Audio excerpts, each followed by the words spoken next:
Wii Sports, a childhood game of many, and I question the life of anyone who's never played the game, given it's become so iconic since its inception in 2006. The game received a well-deserved sequel in 2009, Wii Sports Resort, which is one of the first games to use the Wii Motion Plus accessory.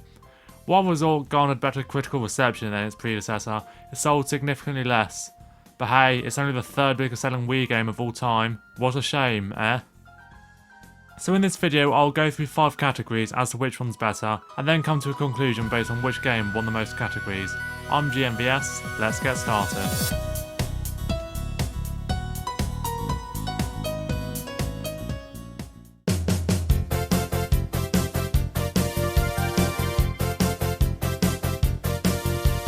First of all, let's go through a fairly obvious topic to discuss: the number of sports. Wii Sports has 5, Resort has 12. So it's pretty obvious which one wins here, and that's not to mention the amount of sub-games Resort has. Of course, the original has training, which is a pretty good way to develop your skills in the main game, because who doesn't want to punch Matt in the family jewels? That's what you get for whipping my arse in the main sport. However, for the most part, these aren't nearly as fun, and Resort offers training within some of the sports anyway. Some of them were even integrated into sub-modes, such as spin control in bowling and return challenge in table tennis being very similar to returning balls in the original, which never fails to piss me off when it comes up in the Wii fitness test. That feature on its own is one argument in favour of the first game, but all in all, I'd take the one with more sports in it. That's not to say the training mode is bad at all. In fact, it's great for getting medals and then getting to flex them on the Wii message board, more on that later. But Resort gets the edge due to more content.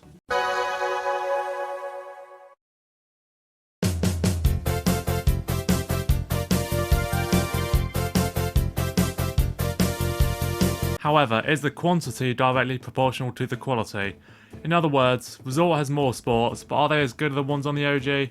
I think I'll approach this the easiest way first, comparing the sports that returned in Resort, bowling and golf. Bowling on Resort for me is held back by the Motion Plus functionality.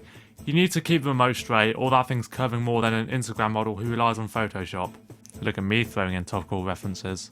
Sure, I'm basically complaining that bowling on the second game takes more skill, but it's frustrating to set the bowl up to avoid this only for it to go in the other direction.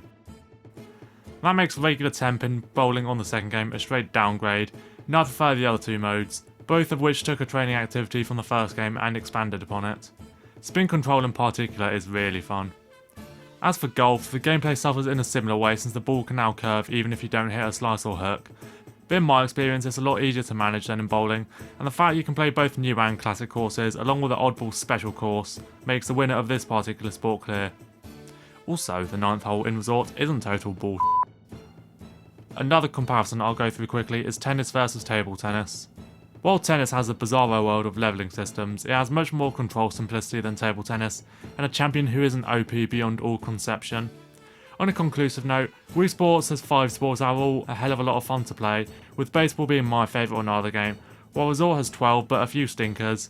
I've never been keen on any of the water sports, as power cruising has awkward controls, canoeing has it even worse, and wakeboarding's flat landing mechanic has to be the single most inconsistent thing in this game.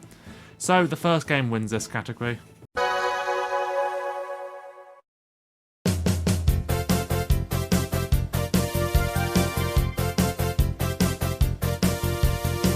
Next, I'm going to discuss the gameplay experience itself. Of course, the first game is easiest since all you need is a Wii remote and for one sport, a nunchuck.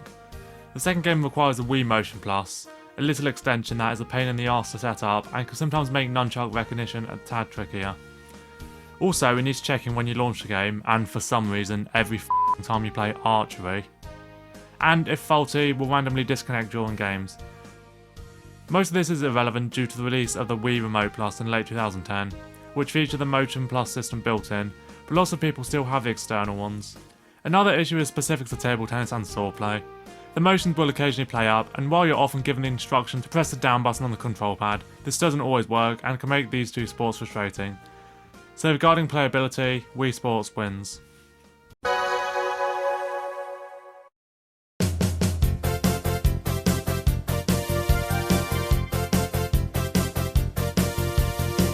For my 4th category, I'm going to be looking at achievements. This is a very specific one that a significant portion of people probably aren't going to care about at all, but me personally, I love having a good session on either one of the games and then heading off to the Wii message board to see my mailbox packed with accomplishments. And you get some good in-game accolades too, particularly the stamps on Wii Sports Resort, even if some of them are oddly specific. Make sure you knock down the 1 pin in every frame while you're playing as a Malaysian Mii of Superstar class and you can't get the stamp in team play. The medals on the first game are nice, but they're exclusive to training mode. And yes, you do get to post on the Wii message board if you get a medal of silver or above, but in the main sports themselves, you only get messages if you beat a long-standing record in bowling or golf, beat a champion in any of the other 3 sports, or advance to pro class. The last one is pretty swell, but Resort adds Superstar class just in case your life sucks enough that you're motivated to get a skill level of over 2000. In conclusion, the stamps in the second game are the best method of recognition, and the joy of achieving one of the challenges is very satisfying. Oh, in case you were wondering, the only one where I've got all 5 stamps in is Swordplay Speed Slice. Thank you, home menu button.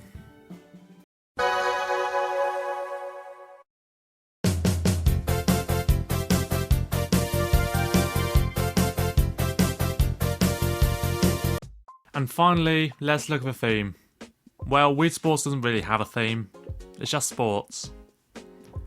Which you can't really fault the game for, given it's essentially the first Wii game, but when you compare it to Resort, which takes place on a tropical resort, hence the name, it's pretty easy to see why I'll give the edge to the sequel. Woohoo Island is downright iconic in spite of its fairly silly name. And the island flyover game is a particular highlight in which you get to fly around the whole island and, if you're tough enough to deal with a 2-minute flight, travel to Wedge Island, the golf location. Hell, it's even an arena on Smash 4 and Ultimate, and an epic one at that. From its wobbly bridge to the whale shark and of course the volcano, the clear winner goes to Resort and beats the first game out 3-2.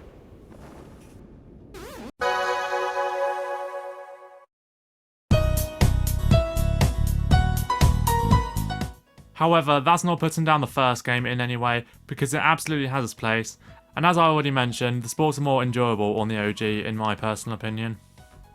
But overall, Wii Sports Resort is the better game and an excellent sequel. I've been Golden Ninja Vlogspot, thanks for watching, dust off your Wiis and play them right now.